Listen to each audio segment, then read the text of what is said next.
This is a response to the claim that all truth is relative. I want to start with Proverbs 14:12, and it states, "There is a way that seems right to a man, but its end is the way of death." Now, this verse is highly relevant to today's world where many cannot differentiate between personal opinions and a universal truth. They treat their personal opinions as if they were absolute truth themselves. You would have heard this before in the saying, what is true for you may not be true for me, and that's okay, we are both true.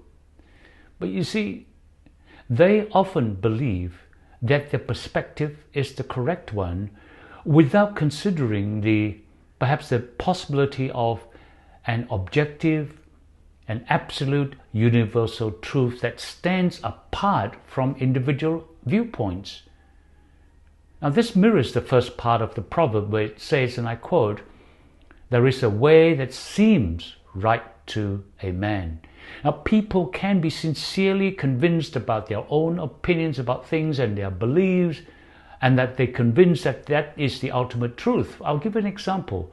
Not that long ago, many people believed that the world was flat, but we know that the world was not flat, even though many believed that they were.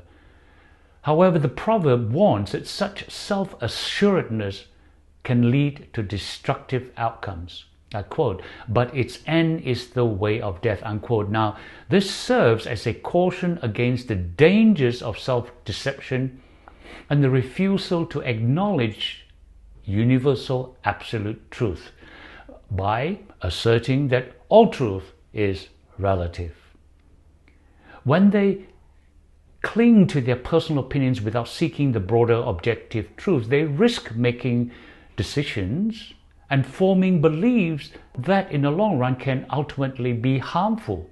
You see, relative truth cannot in itself stand up on its own. And this is what I mean. See, to argue, think about this, to argue for relative truth, one must first rely on an absolute truth to give argument or to give their argument any weight. In other words, they have to be absolutely sure that all truth is relative. You see the self-defeating nature of this claim.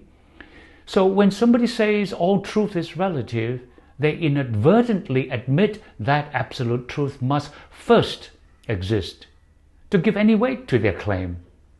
And by doing so, they are already contradicting their initial claim. So when you think about it, the idea of relative truth cannot stand on its own merit. This is the power of Proverbs 14:12. This verse highlights the peril of such thinking. That is, I quote, "You are absolutely sure that there is no absolute truth." This sort of thinking can lead to ruin. Now, this is why it is crucial to seek truth beyond our personal perspective and to recognize the existence of an absolute universal truth or truths. You see, in our culture, in a culture that often prioritizes self-assertiveness and self-expression, people may choose to believe convenient falsehood rather than confront difficult truths.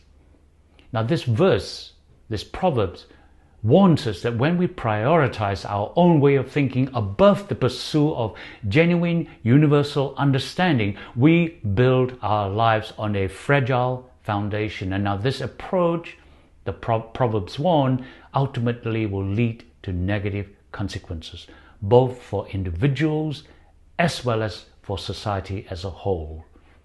So Proverbs 14:12 therefore serves as a timeless reminder of the pursuit of absolute truth, or accepting absolute truth in humility, and the dangers of relying solely on our own understanding. It encourages us to seek wisdom and truth that transcend our personal opinions, and to be cautious of paths that we choose, decisions that we make, knowing that what seems right to us now may not align with the universal truth about God. Amen to that.